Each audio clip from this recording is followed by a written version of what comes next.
9:46 on a Monday, what would you do if you were caught in the midst of danger, mystery, and a life-shattering revelation? That's a lot for an adult, let alone a 17-year-old. That's how Gavin Douglas' new book titled Week to Remember unfolds. He joins us this morning via Zoom to talk about his new thriller. Good morning, Gavin. Good morning, Justin. How are you? I'm doing fantastic. So give me a Spark Notes version of what this new novel is all about. Well, it's a murder mystery suspense. As the title Nathan Cartwright's Week to Remember suggests, it's about 7 days in the life of a 17-year-old boy. He's a quiet, bit of a loner, and he just gets into a slight altercation with two youths when he's been drinking with his friend. And one thing leads to another, and he's plunged into situations which really he has no control or indeed understanding of.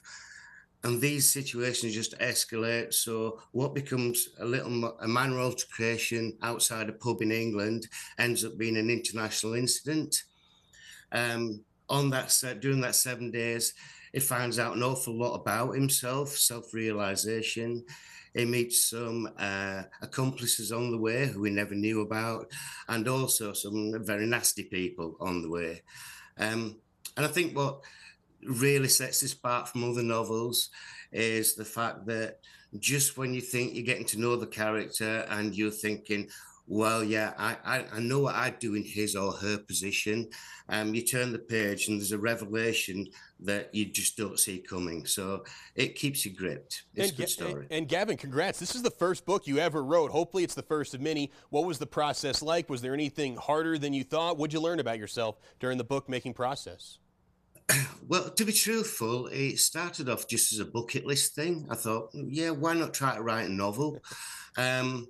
So I just put pen to paper, no real structure. It just kind of flowed.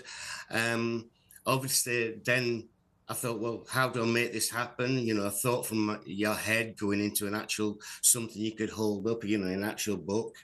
Thankfully, I had a great team with Celine Parker and her team at Stella Book Publishing, and they led me through it, basically holding my hand through the whole process.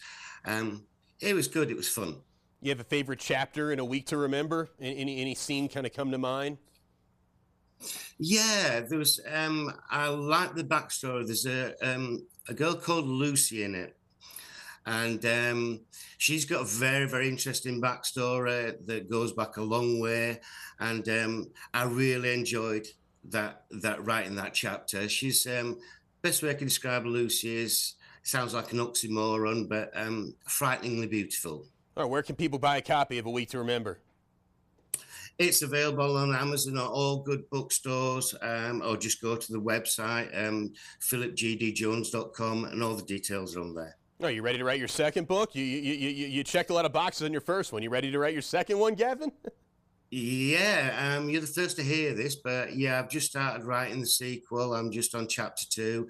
It's going to be even a little bit darker, same sort of sense of humor. And again, it's centered around Nathan and the exploits he gets up to. So it's going to be called Nathan Cartwright and the Blind Beggar.